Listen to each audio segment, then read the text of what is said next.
Roger Batelma, des actualités unies, dynamiques et renversantes dans le journal TV.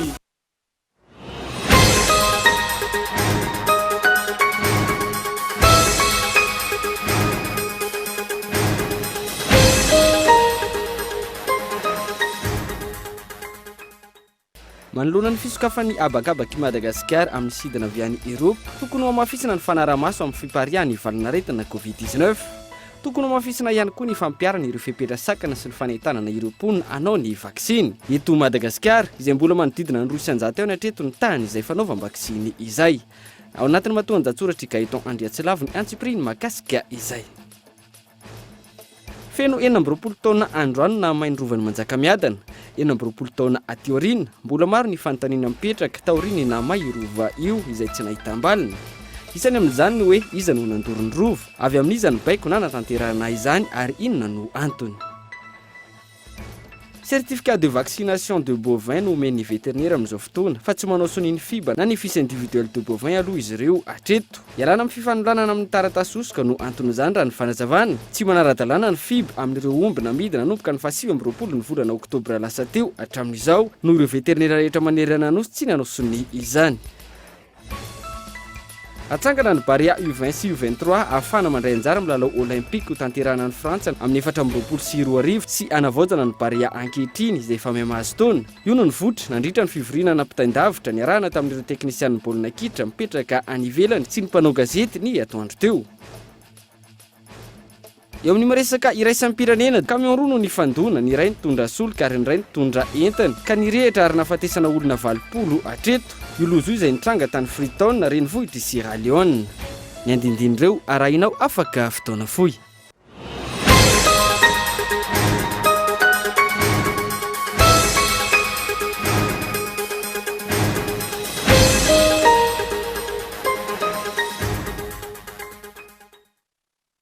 Magnatry mbola tsara tompoko lasy tompoko vavy tonga sondra eto anivony fampahalalam-baovao ny fahita lavitra kolo amin'ny ity sabotsy fahina ny volana novambra taona 2024 ity asiako ampanajana anao anaraka ny fotoana ny fampahalalam-baovao hatramin'ny farany.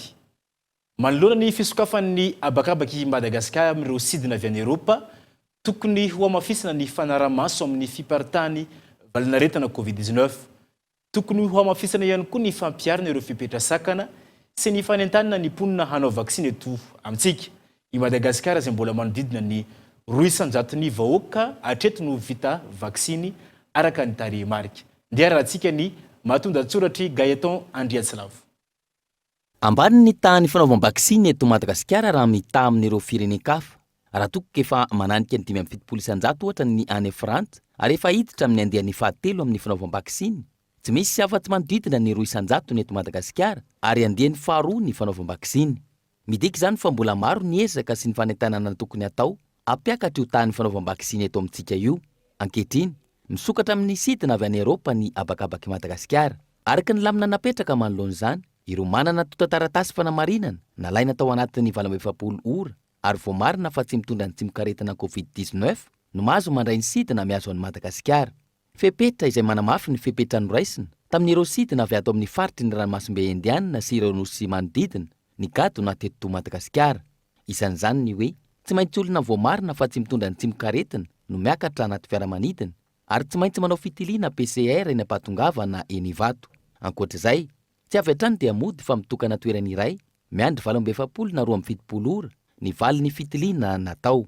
Rehefa vao marina fa tsy misy valanaretina vao afaka mifanerasera amin'ny olo-kafa.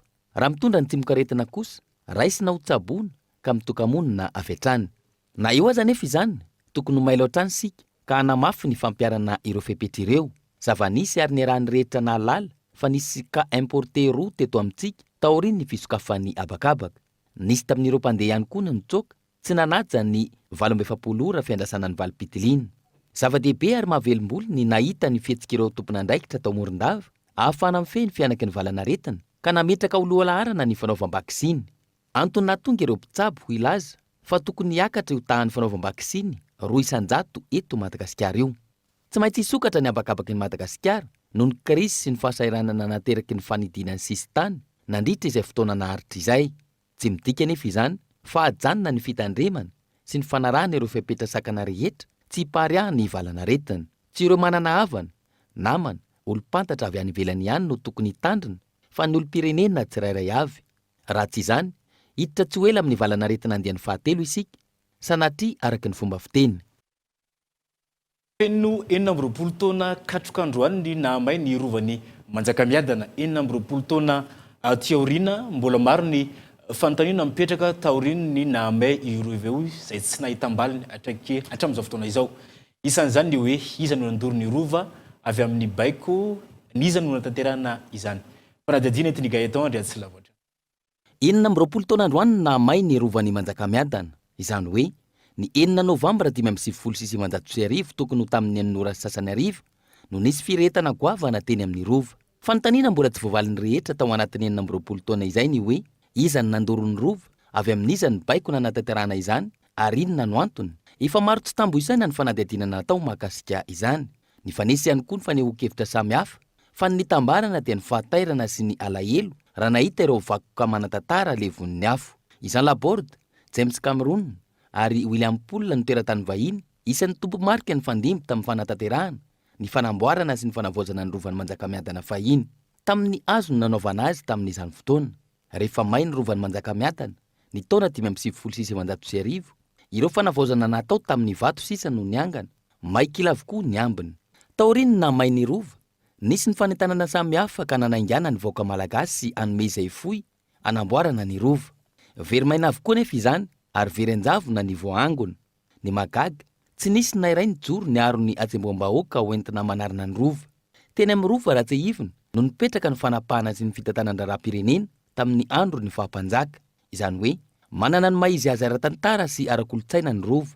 Ary isan'ny maha-malagasy ny malagasy, ny fananana tantara sy kolotsaina isan-karazany no lovaina tamin'ireo razambe fahiny. Ny taona 2020 noraisina ny fanapahan-kevitra fa ho hatsaraina ny rova teo ambany fiahin'ny UNESCO natomboka ny asa fanarenana iray taona taty aoriana, izany hoe ny taona 2020. Taoriany ny fampetona tsy miato ny asa fanarenana no ny antony ara-politika sy ny amehana ara-pahasalamana, ny fahenina ny volana Novambra 2020 vao nitokana ny filohan'ny rajoelina tamin'ny fomba ofisialy ny rova. Iray taona aty aoriana andrasana hatrany ny fisokafany ho an'ny daholobe. Tokony rosoana sady ny fanatsarana ny lisy mpifidianana ahafahana miatrika ny fifidianana ho an'ny taona 2020 araka ny fanehoan-kevitry ny filoha nasionaly ny KMF Knoe vaovao na Miarson Robert.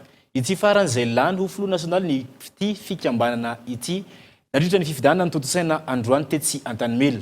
Ankilany tsy tokony hitanila mihitsy ireo mpikambana vaovao eo anivon'ny CNI mba hipetrahan'ny fatokisan'ny olom-pirenena ny fifidianana ho ny filoha nasionaly ny KMF Knoe teo aloha izay anisan'ny mpikambana vaovao ao anatin'ny ratsana mpikirakira ny fifidianana CNI. Notontosaina androany ny fifidianana izay ho filoha nasionaly ny KMF Knoe fanabeazan'ny olom-pirenena taoriny ny fahataperana ny fitaom-piasan'ny ireo mpikambana teo aloha izay niasa nandritra ny 4 taona. Lany ho filoha vaovao nandritra izany na Miarson Robert, ity faran'izay nanambara fa hiamafy kokoa ny asa izay ho atao amin'ny fanaraha-maso ny fifidianana, indrindra fa ny tokony hanetsina ny lisitry ny mpifidy izay niteraka olana goavana teto amin'ny firenena. Raha vao miresaka antsika fifidianana dia miresaka zavatra be da be. Ny KMF Knoe zany tsy hipetra-potsiny fa hiezaka foana hanatsara ny système fifidianana eto Madagasikara. Androany dia miteny fa ny KMF Knoe dia tsy miangavy fa hiteny amin'ny fitondram-panjakana fa tokony hanao refonte ny liste électorale isika. Io foana ny olana hatramin'izay ny lalàna dia miteny hoe isaky ny 10 taona ny fahalalàna azy te amin'ny 2012 ny refonte farany. Mbola ho vérifiena izay information zay. Fa raha izay ny izy dia hoy izay hoe tokony ataony refonte na hoe tsy maintsy ataony refonte raha tena manam-piniavana isika ho amin'ny fifidianana. Ohatran'izany koa mitodika sady amin'ny olo-pirenena. Eny am-pelantanantsika no avin'ny Madagasikara amin'ny alalan'ny fandraisantsika anjara amin'ny fifidianana matotra. Tsy ny vola kely ery na fanomezana kely ery na nitosika hafa riny no andehanantsika hifidy fa mitsangana ry malagasy handray anjara amin'ny fampandrosoana ny Madagasikara. Taorinina voafidy ireo mpikambana mandrafitry ny CNI na ny birao maleo tena amsana ny fifidianana. Nanamafy ny solony tena ny fiarahamonim-pirenena mandrafitra ity CNI vaovao ity fa tsy tokony hitanirana amin'ny lafiny inona na amin'ny lafiny inona. Ireo mpikambana ao anatin'ny voamiera maleo tena amsana ny fifidianana mba hipetrahany fahatokisan'ny vahoaka azy ireo. Ny mangarahara sy ny tamberina ndraikitra io zany dia tsy maintsy ho atao ary ho amafisana. Ny tsy fiandaniny io koa dia anisan'ny baiko ny tena ao anatin'izy ary andreseko lahatra an'ireo namana izay ao anatin'ny vahomeram-pirenena misana ny fifidianana ny mba hiaina an'izay zavatra izay. Satria rehefa ohatra ka tsy afaka miaina an'izay tsika dia very ny fitokisana.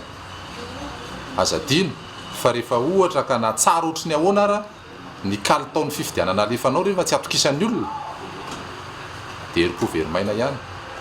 Ka ahoana ny atao mba hananana ny fitokisan'ny olona dia mila mampiseho endrika zany ny vaomera nasionaly mikirakira ny fifidianana mba ho tsapan'ny fiarahamonina, ho tsapan'ny olom-pirenena, ho tsapan'ny tompona raikitra rehetra fa tena tsy mitanila manana ny fahamatorana ary miaina ao anatina fangarahana sy tamberina ndraikitra. Nanomboka tamin'ny taona 1970 no nijoro teto amintsika ny KMF no hoe fanabeazana olom-pirenena. Ankoatra ny fanaraha-maso ny fifidianana izay nifandimbo teto amin'ny tany Repoblikan'i Madagasikara, nitondra anjara biriky ihany koa izy ireo teo amin'ny fanabeazana olom-pirenena.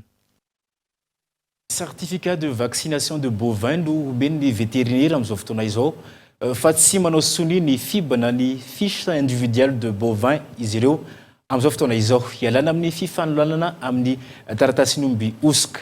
Tsy manara-dalàna ny FIB amin'ireo omby namidy nanomboka ny 20 oktobra lasa teo hatramin'izao antony tsy nanaovan'izy ireo intsony ireo vétérinaire ireo ny soni ireo taratasy manamarina izany.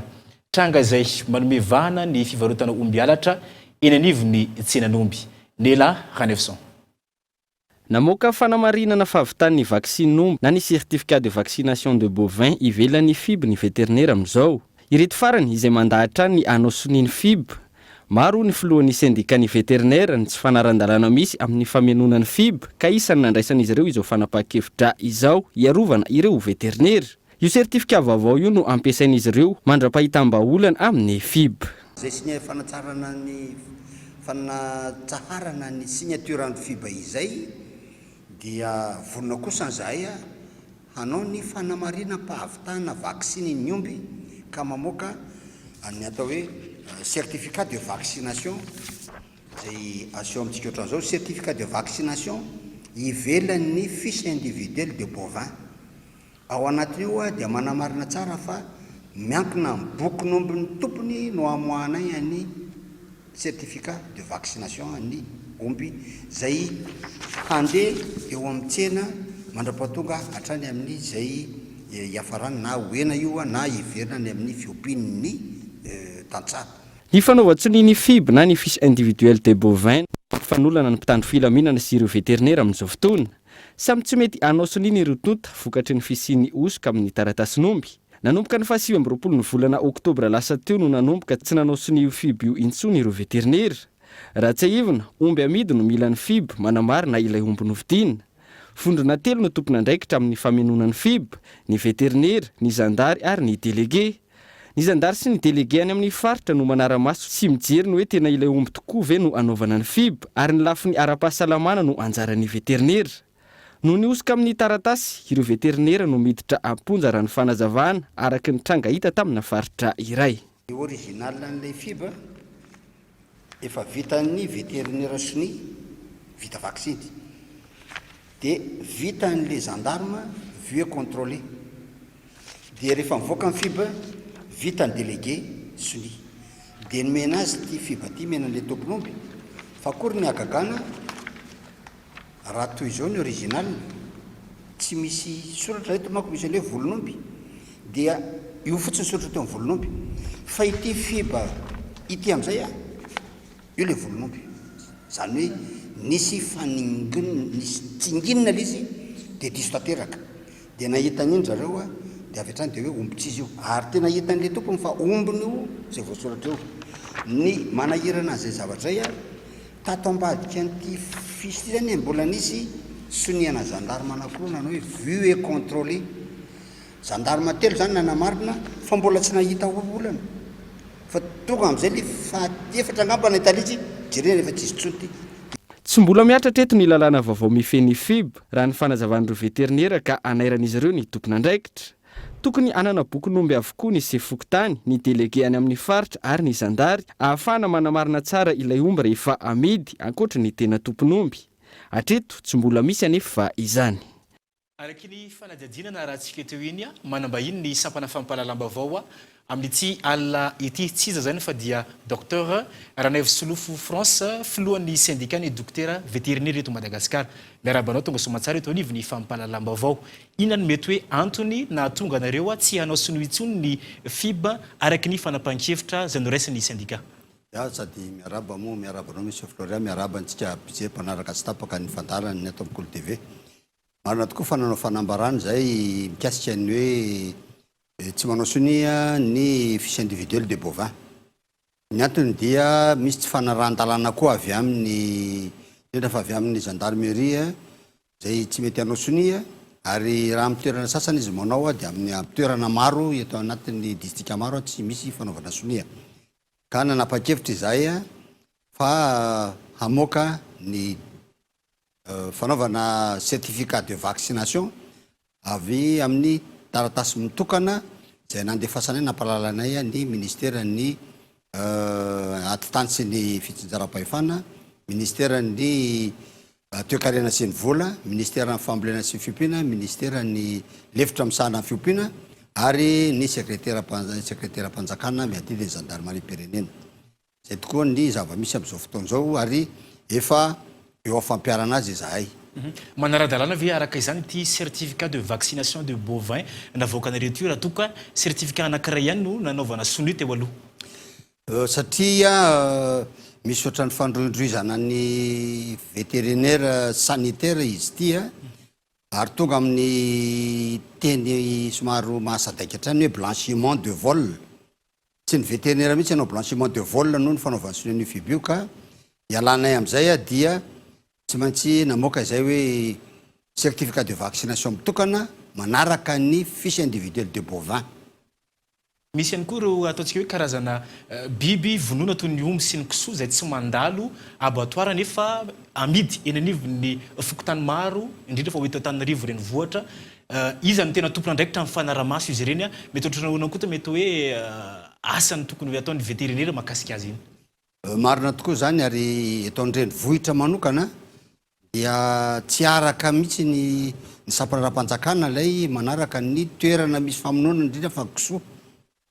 Any amin'ny elakelatran rehetrany misy famonoana kisoa ka eto syndicat dia miantso no Antanandroa ary miantso ny sampana ara fahasalamana ny fiompiana, fahasalamana biby mba hanao hetsika ary tokony ho ampiny fitondram-panjakana foibe mihitsy ny sampana ara ny fahasalamana biby amin'izay ezaka tokony ahafahana manara-maso andrao.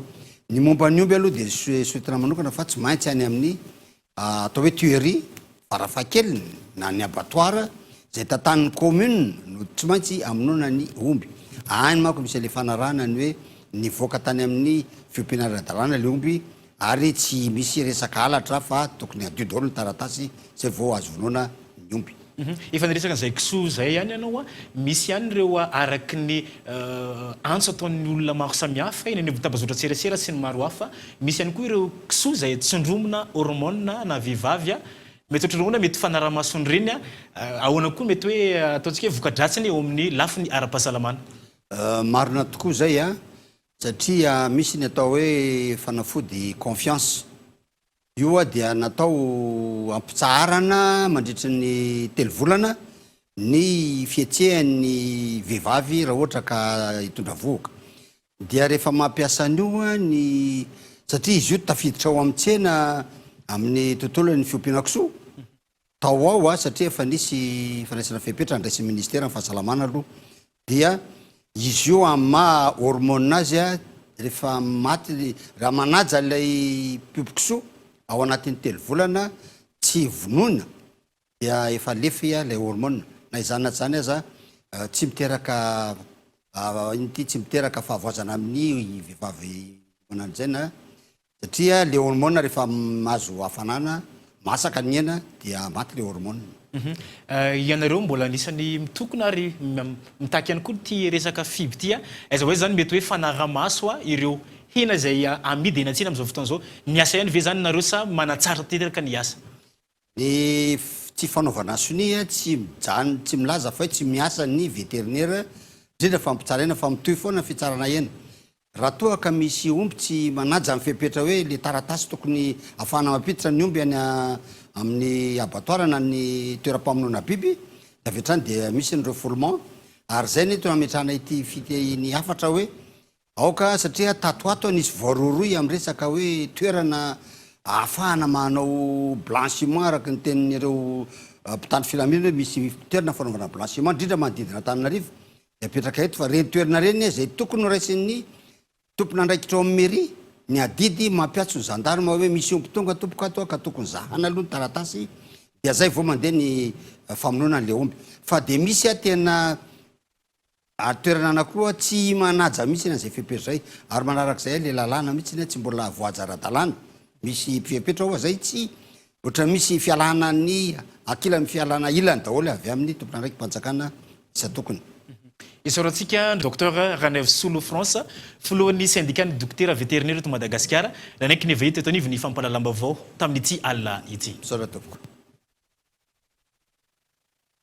olona miisa telo nahiditra amponja noho ny famotsiana taratasyn'omby alatra ka isan'izany ny délégué mpanjakana ny asa tao ampanotokana ny famotsiana omby alatra zay mampirongatra ny asan-dahalo sy ny alatr'omby eto Madagasikara fanadadiana entiny Gaëtan Andriatsilavo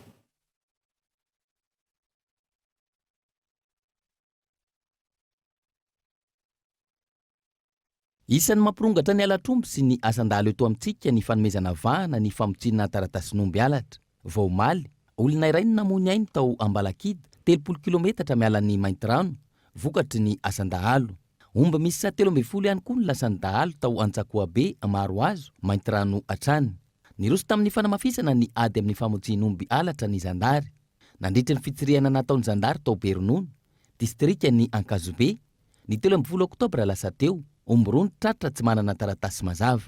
Rehefa natao ny fisavana dia nisy taratasy osoka, fiba sy passeport sy complément de passeport niala tany amin'ny commune mpanotokana district ny Ambohidratrimo le izy misy ny soni sy ny tombokasehany chef d'arrondissement administratif tany mpanotokana dia nanao ny fanadiadiana rehetra izahay dia natolotra ny fampanoavana tany Ambatolampy io chef d'arrondissement administratif io sy secrétaire ny anankiray ary ilay olona nahatratrarana an'ireo taratasy osoka ireo tany Ambatolampy le izy no natolotra fampanoavana satria fantatrareo ny lalàna hoe ny délégué dia tsy ato anatin'ny faritra iadidina izy no fampanoavana anolorana azy fa ny parquet général no manondro hoe juridiction atsy mandray azy dia tany Ambatolampy no nandray azy. Tao anatin'ny iray volana io délégué ampanotokana io no délégué faharoa nahiditra amponja taoriny tao Andramasina noho ny famotsiana omby alatra tao amin'ny farim-piadidiany Zandary Imerina Central.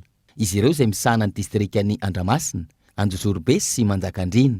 Raha ny loharanom-baovao azo, isan'ny miteraka olana goavana ka mahatonga ny fampidirana amponja ireo délégué mpanjakana ny faharetan'ny fotoam-piasana izy ireo amin'ny toerana iray.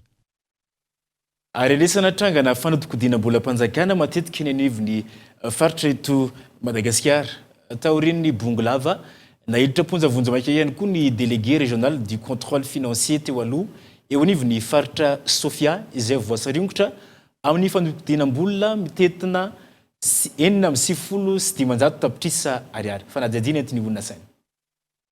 Toy ny raharaha fanodikodiana-bola tany amin'ny faritra Sofia izay mahavoasaringitra ny lehibe ny faritra teo aloha sy ireo praitsy-kombakomba tamin'ny fanodikodiana-bola mitetina 4,9 tapitrisa ariary nahiditra ponja vonjamaika ao mora fotony délégué régional du contrôle financier eo anivon'ny faritra Sofia teo aloha taoriny fanadihadiana nataony teo anivon'ny pôle anticorruption ny Mahajanga. Isan'ny vesatra iampangana ity mpiasa-mpanjakana ambony ity ankoatra fanodikodiana-bola mpanjakana io ny tsy fifanarahana teo amin'ny asa vita sy ny vola nivoaka tamin'ny faritra Sofia. Tsy aivona efa nisy olona 7 hafa nidoboka amponja momba ity raharaha ity anatin'izany ny lehibe ny faritra teo aloha. Mitoy ny fanadihadiana hoy ny teo anivon'ny fitsarana voatokana idiny amin'ny kolikoly ao Mahajanga ary iaran'ny lalàna ireo rehetra voasaringitra na mivantana na ankolaka amin'ity fanodikodiana-bola mbahoaka ity. fanodinkodinam-bola eo anivon'ny faritra izay tsy any Sofia Irery no naharenesana tranga. Efa nisy ihany koa hita tany amin'ny faritra Bonglavo izay nampitomboka amponja taona asan-terivozana ny lehiben'ny faritra mpisolo-toerana araky ny fanapahana no raisin'ny pôle anticorruption teto Antananarivo ny volana septambra lasa teo. Tato ato, maro ny raharaha kolokolo sy fanodinkodinam-polam-panjakana nandalo teny amin'ny fitsarana voatokana iadina amin'ny kolokolo eto amintsika mahavoasaringotra piasa sy lehibe ny faritra. Raha ny fanadidina natao, misy amin'ireo raharaha ireo no mahatafiditra olona ambony noho ny lehiben'ny faritra, saingy miantona ny raharaha noho ny tsy mbola fiasa ny haute cour de justice hatramin'izao. Ho an'ny Bianco manokana, ampolo n'ireo raharaha eo am-pelantanan'izy ireo mikatso noho ny tsy mbola fiasan'izay ACJ izay, isany amin'izany ny famarotana ny Villa Elisabeth. Tahaka izay ihany koa ny eo anivon'ny PAC, saingy miandry ihany koa ny fandraisana ndraikitry ny ACJ. Ny haute cour de justice izay efa antaonany maro no ny andrasana ny fiasany ahafahana miady amin'ny tsy maty manota saingy izao nangina tanteraka izao ary tsy mbola ny tsara na raharaha iray aza. Efa nisy ny antota taratasy fitoriana nalefa ny teo anivon'ny Voamera manokana misahana ny fiampangana eo anivon'ny Antenimera ary nandrasana tamin'ireo fivoriana ara-potoana ny fanesy saingy veranjaviny ireo raharaha misy 70. Andrasana indray amin'izao fivoriana ara-potoana izao ny fahavononana sy ny fahasahian'ireo solombavambahoaka ka ampiatra ny tanitandalana eto amin'ny firenena fa tsy ho kabary ambony latabatra fotsiny ihany. Ny toetrany amin'izao fotoana izao ny fametrahana ny bande rouge eny amin'ireo toerana ahena hitsahan'ny tany sy vato amin'ireo faritra avo eto Antananarivo renivohitra. Raha ny fanisana efa vita manodidina ny 27 ny tafo sy trano tadidin-doza manodidina ny manjakamiadana iny. Nanomboka ny alakamisy 7 novambra 2024 ary mbola mitohatra amin'izao ny fidinana fotony atao eny amin'ny faritra ambony manodidina ny ampamarinana. Napetraka tamin'izany ny famaritana amin'ny bande rouge ahafahan'ny tsirairay mieritreritra sy mandinika fa efa akaiky ny fahavaratra. Tsy eny amin'ny faritra ambony ihany no anaovana hetsika fa izay toerana hita ho tandendomindoza amin'ny vantana amin'ny fiotsahan'ny tany sy ny fiotsahan'ny vato. Tafiditra amin'izany ny faritra tsy mialonjafy, ampamarinana, ankady lalana, tsara faritra, ambavady mitafo sy manjakamiadana, eny tsiadana sy ny maro hafa. Amin'ny ankapobeny, manodidina ny 20 ny isan'ny tafo sy ny trano, tena voakasika amin'ny fisian'ny tandendomindoza, ka ny 700 amin'ny ilany andrefana, 503 ny ilany atsinanana, ho an'ny faritra manodidina ny manjakamiadana. Hatreto zany tsika dia ao anatin'ilay dingana fiomanana. Ilay lazaina teo hoe mila mahafantatra zany olona tsirairay hoe ao anatin'ny toerana tandindondoza izy raha resaka fiotsahan'ny tany na fiotsahan'ny vato. Fa ny fanesorana olona na ny famondrana olona mbola tsy tena zao angambany, famondrana olona fobe. Fa rehefa tena hita hoe tena mirotsaka be ny orana dia tratra ilay singa ahafahana hoe mamindra olona dia tsy maintsy mamindra fa na izany na tsy izany tsy manakana ny olona izay efa miomana ary mifindra rotra ka fantany hoe efa matahotra izy na ao anatin'izay hoe tandendondoza amin'ny vantana zay. Mbola tsy fotoana fanesorana sy famondrana ireo olona araka izany amin'izao fotoana. Na izany aza, ny tanina iantso ny tompona andraikitra avy hatrany ny mponina raha misy tranga atahorana eny anivon'ny fokotany misy azy tsirairay avy. Tonga teny an-toerana na nantanteraka ny hetsika ny BNGRC, ny faritra Nalamanga, ny préfecture, ny district, ny commune Antananarivo renivohitra, niaraka amin'ireo sampana mpamonjy voina. Izay ny tapany voalohany teto anivon'ny fampahalalam-baovao isy vetivetsika ato anatin'ireto dokavatra reto rehefa avy eo hiverina eto indray ao anatin'ny tapany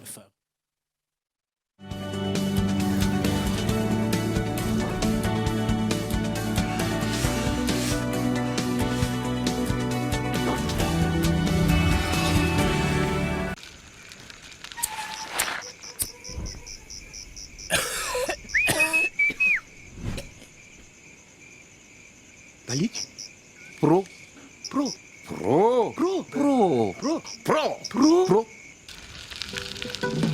Balika pro jiro entanana mazava tsara sady azo manana finday pro Balik mamiratra no avoko.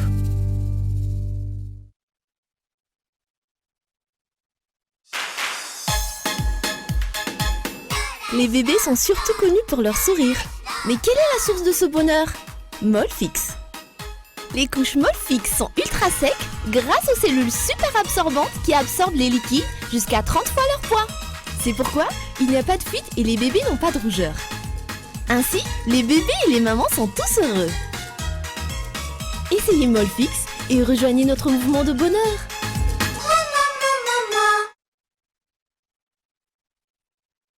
Mety hitondra fiovana lehibe ny finiavana madinika. Asehoeny fahaiza mikolokolo ao anatinao. Te hikolokolo sy hanatsara ny tokantrano. Humoro zany ankehitriny noho ny ABC by Bricorama. Tsy izay ihany. Tonga va amin'ny ABC Bricorama Lasity ny 9 oktobra hatramin'ny 9 novambra 2024. Araroty ny fihenam-bidy tsy misy ohatr' izany. Entre l'expert et vous, une même passion. Mianatra amin'ny 10 isanjado be izao ny tahan'ny zanabola raha indram-bola ato amin'ny Baobab Bank Madagascar sady maimaimpona ny saran'ny fikarakarana. Araroty ary ireo tombotsoa maro be ahafahanao manatanteraka sy mampandroso ny vinanao. Voakasika avokoa ny sehatra asa rehetra, ny fitaterana, ny fahasalamana, ny mpiasa birao, ny fianarana, ny varotra sy ny sehatra maro samihafa. Manatona ary ny maso-ivo Baobab Bank Madagascar fa aingana dia hivoaka ny volanao. Baobab Bank Madagascar. Banque et bien plus. Azafady kely ange tena tsy manofy ianareo ka. Azo atao tsara ny mametraka ny popon-drano sy kabone ary toeram-pidiovana mifanaraka amin'ny toe-batanareo olona manana fahasembanana sy vehivavy, indrindra ireo bevoka ka tsy anjera na iosina anaty loto mankarary. Afaka hiasa sy hianatra ara-dalàna ianareo raha mifanaraka amin'ny filanareo marina ny fotodrafitr'asa. Ry namana manana fahasembanana sy ianareo vehivavy, takio ny zonareo hisitraka rano fisotro madio, kabinety mombana ary toeram-pidiovana mifanaraka amin'ny toe-batanareo. Ry manam-pahefana isan-tsokajiny, andraikitrao ny mametraka paikady sy teti-bola ahafahan'ireo olona manana fahasembanana sy ny vehivavy, indrindra ireo bevoka, hisitraka rano fisotro madio, kabinety mombana sy toeram-pidiovana mifanaraka amin'ny toe-batany. Mitatoerana helana sasatra ho an'ny fetin'ny krismasy ny farantaona ve ianao? Te hitsidika ny Madagasikara amin'ny vidiny mirary. Ny ministera fizahantany sy ny ofisy pirenena misahana ny fizahantany dia manome fotoanantsika rehetra ny 12 sy 12 ary 13 novambra 2024 eny amin'ny zardana n'Antaninarenina mandritra ny hetsika tsena be ny fizahantany andiany faha-efatra. Tongava mitafa mivantana amin'ireo matianina amin'ny famolavolana fivahinanana sy ireo ofisy paritry ny fizahantany. Andao anoana ny fizahantany anatiny, andao izahany Madagasikara, tsy misy vidividirana.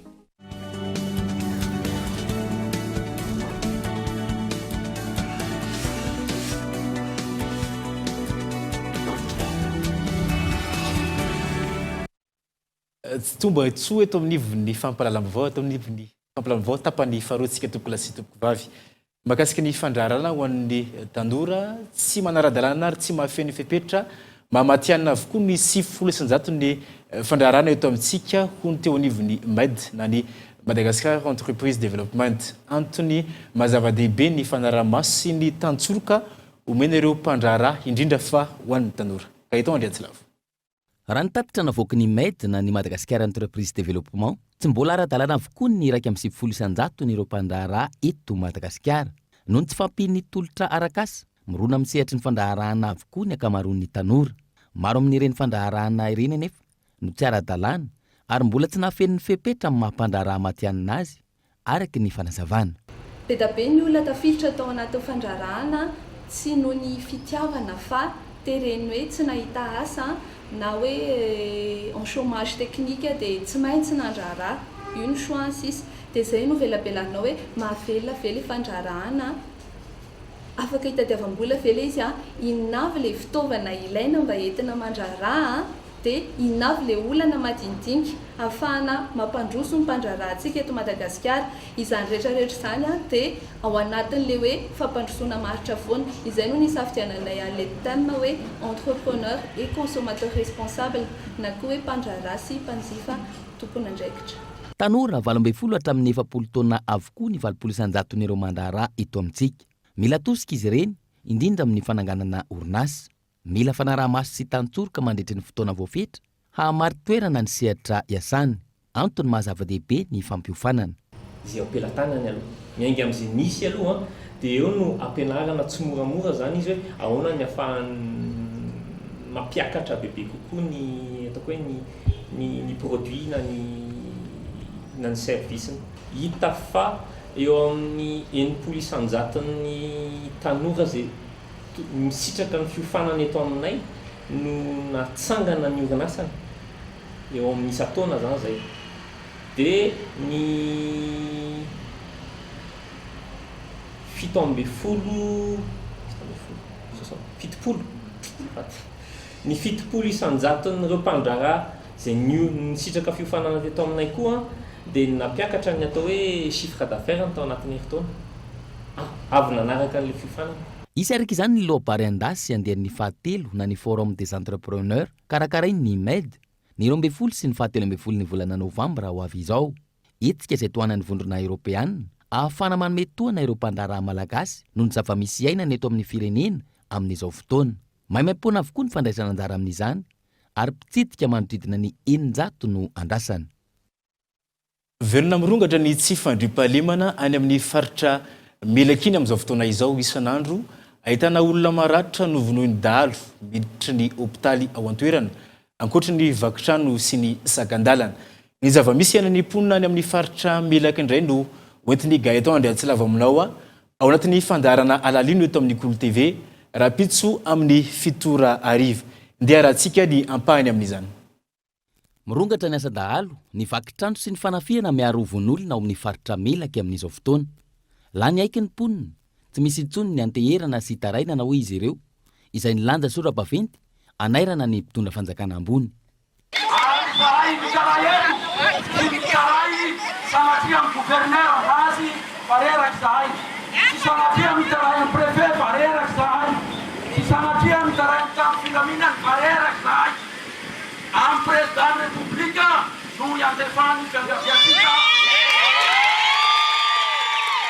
Araka izany, ny filohan'ny Repoblikan'i Madagasikara mivantana no iantefan'ny tarainan'ny reto mponina atao amin'ny faritra Melaka ireto. Fa inona marina no zava-misy any an-toerana ka mahatonga azy ireo ilanja sora-baventy sy antso mivantana ny filoha tahaka izao. Rehefa nidina tany an-toerana, nanao fanadihadiana ny mpanao gazety, maro ny fitarainana voaray avy amin'ny mponina, ny tsy fandriam-pahalemana, ny asan-dahalo, ny vakitrano, ny von'olona, ny tsy fampiny ny fotodrafitrasa, ny kolikoly, ny fanararotam-pahefana sy ny sisa. Na ambany vohitra na an-tanan-dehibe, misy ary saika ho isan'andro ny fanafihana amin'ny tapiadina. Ity renim-pianakaviana ity ohatra, mivarotra kafe sy mofo ary akondro no afidiram-bolany amin'ny andavanandrom-piainany. Ravany trano no ny tsy fampiny ny fikojakojana. Araka izany, nisy olona tsara sitrapona nantona azy, nanolo-tanana, anatsara ny trano fonena ny aotanam-bao SPM. Tsikaritry ny mpanao ratsy izany. Noeritreretin'izy ireo fa manam-bola noho izy manamboatra trano, ka notafian'izy ireo andro alina. Rehefa tsy nisy vola, vony sy daroka no nahazo ity renim-pianakaviana ity. Efa ho ray volana talohany nanaovana ny fanadihadiana tao an-toerana no nitranga io fanafihana io. Hatramin'izao anefa, tsy sitrana ny masony, mijanona omena ary lasa tsy mahita. Reo navy igny, vinangondreo kofy avy nalaindreo dara. Siky koa nahorondreo iaby navotrakindreo eroy. Ame fanjava zahay, tsy mahita ao. Ame fanjava tsy mahita. Nalaindreo nonoko, nataondreo an'io nonoko. Noharindreo meso, nangandreo amizay. Nilopo hitanao amizao fanjava egny, nilopoandreo tampify amizay ao. Tampify navoa fa laha komondro amindraha milambosiky vatako iaby, tsy nagnahy fa tampify amin'ny masoko navoahy. Nahorondreo aby sikiko, sisy tavela nahorondreo tsy anandesindreo, navoraborakindreo an-tragno ao, nilandreo any fanjava io. Rahampitso amin'ny fitora ariva araka izany no anaranao ny fandarana alalino eto amin'ny Kolo TV. Miditra amin'ny fanazarantena ireo tafika amin'izao fotoana izao raha toka nangingina zany tao anatin'ny fiboana ny atrehana ny amiana ara-pahasalamana teo tamin'ity herinandro ity nisy ny fanaovana andrana ireo fitaovana mahery vaika entina hanamafisana ny fahaiza-manao ny tafika izay nitotsaina teny amin'ny distriktan'ny Ankazobeteny. Que les impacts arrivent à nouveau par terre. Avoir l'efficacité. Ao anatin'ny fanaovana andrana tanteraka ireto tafika malagasy ireto izay amin'ny fampiasana ireo fitaovana mahery vaika. Tafiditra amin'ny fanazarantena taorinan'ny fiobona teo raha toa ka tsy nisy izany tao anatin'ny fotoana naritra. Ny détachement ny tafika français moa zany dia roapolo. Zareo no nandray anjara fanazarantena miaraka. tsara hosindrina fa le izy dia fanazarantena miaraka fifampizarana traika efa dia ny tafika malagasy dia 5 ny tao amin'ny bataillon d'appoint de soutien ary 5 tao amin'ny premier bataillon parachutiste ao Ivato 7 olona no nanjay anjara tamin'ity fanazarantena natao teto amin'ny toeram-pifanina ity Antapoketsa ity basy ngezany calibreny dia misy an'ireo arme de précision ho an'ireo tireur d'élite dia ireo petit calibre ireo famasy na ireo fusil d'assaut reo. Tsy ahivina fa nisy ireo vao navita fiofanina tao anatin'ny herinandro vitsivitsy ary notolorana mari-pakasitrahana. Ny fiaramiasa teo amin'ny tafika frantsay sy malagasy no nafahana nanatotosa izao fanazarantena sy fiofanana ireo andiana tafika malagasy ireo.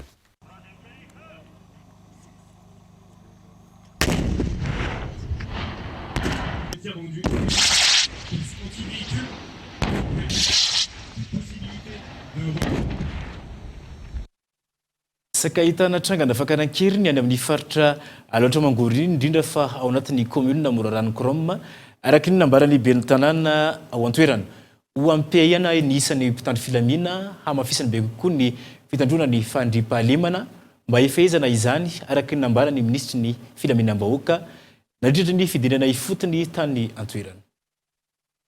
Mitady azo vahana any amin'ny tapany andrefan'ny faritra Alaotra Mangoriny Fakanan-Keriny olon-tsotra any atokantranony ary takina volabe amin'ny tompokavana vaovositra ny takalonaina. Vao tamin'ny herinandro ity dia nisy trangana Fakanan-Keriny ray am-pianakaviana 80 taona mahery indray tany amin'ny commune Morarano Krom district ny Amparafaravola araka ny fanazavan'ny ben'ny tanàna. Fitrangana dia Izy zany dia somary melanelana mambolana ihany. Andeha rehefa mangilina zany ilay misy teo aloha dia mitranga indray.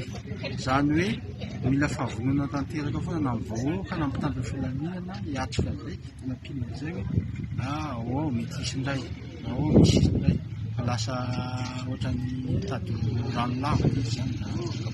Tamin'ity taona ity izao trangana kely nampilina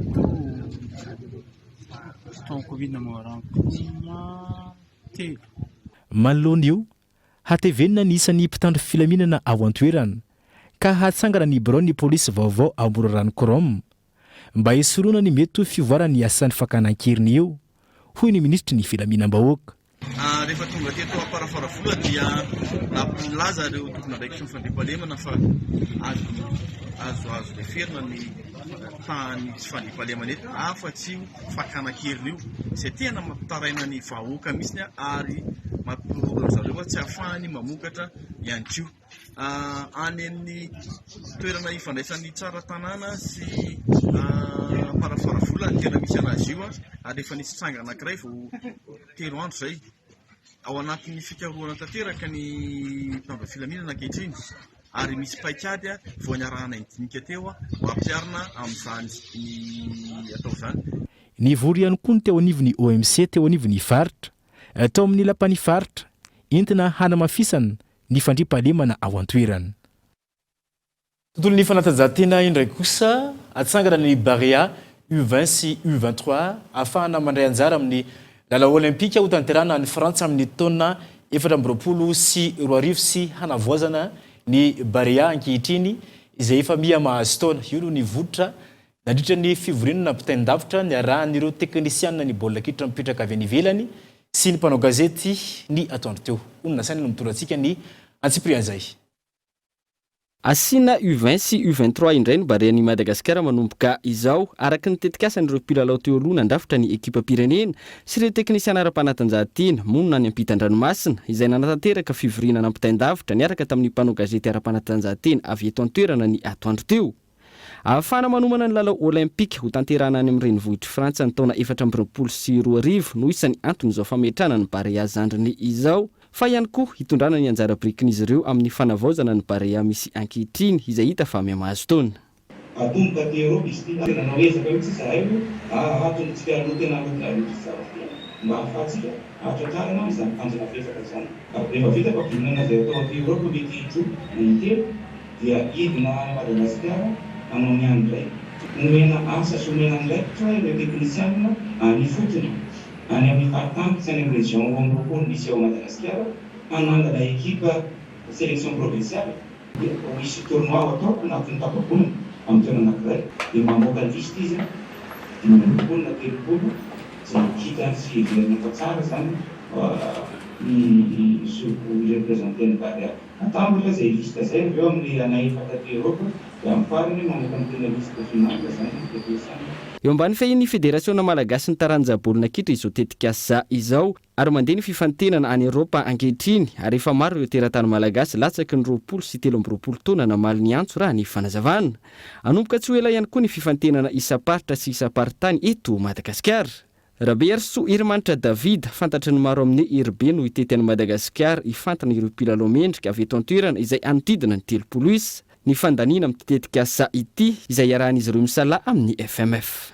Ny fikambanana efikasy no miandraikitra sy miantoka ny lany rehetra amin'ny fikarakarana sy ambanomanana ity ekipa firenentsika zandrina ity.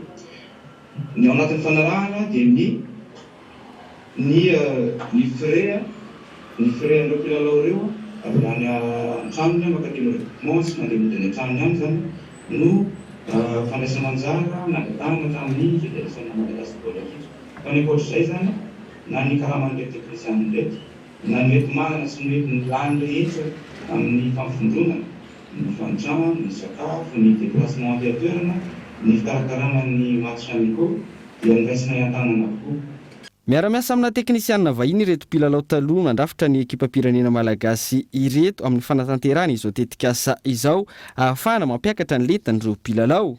Isy ny fiaonana ara-piralahiana na match amicaux matetika ho tanterahana toy ny amin'ny 17 Novambra izao izay aona ny mpilalao malagasy U20 U23 any Europa sy ny Union Sportive Lutanos Saint-Maur ary efa nivoaka ny listy ireo mpilalao malagasy andray anjara amin'izany raha Henrique Marc mpanazatra teo alohan'ny ekipa-pireneny Nosy Maurice no anazatra ireo mpilalao.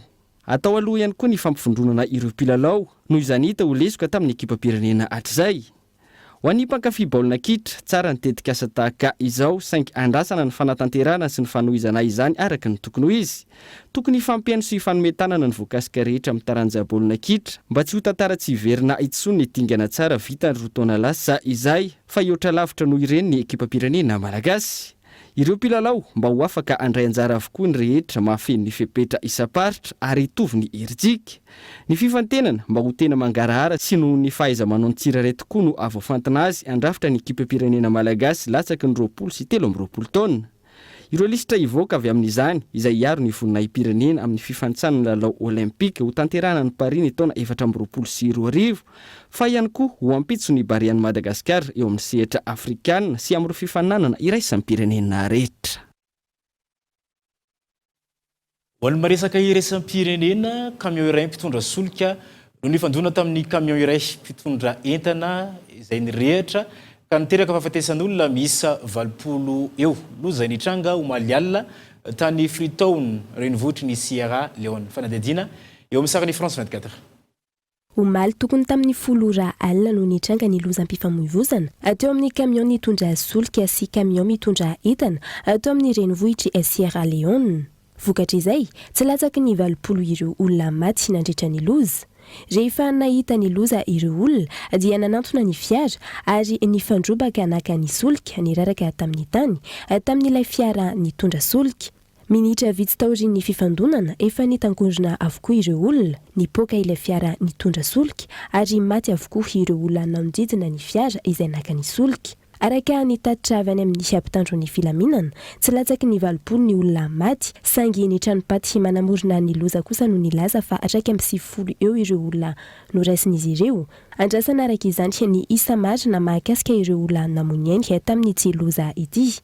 Tsy any an-toerana ny filohan'ny Repoblika amin'izao fananatrika ny COP26 any Glasgow. Andrasana kosa ny vokatra farany amin'izao loza izao.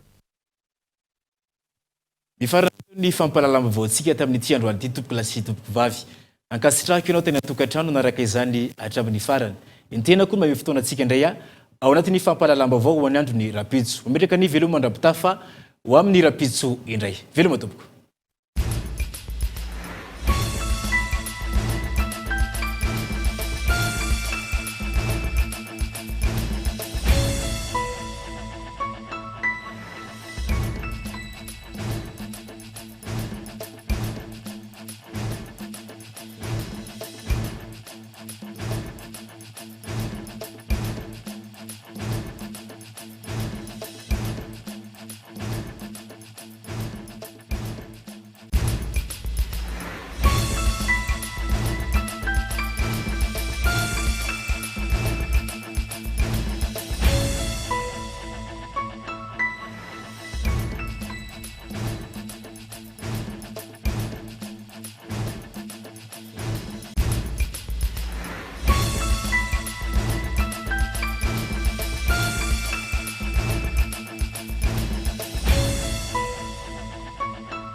TG Batelma, des actualités uniques, dynamiques et renversantes dans le journal TV.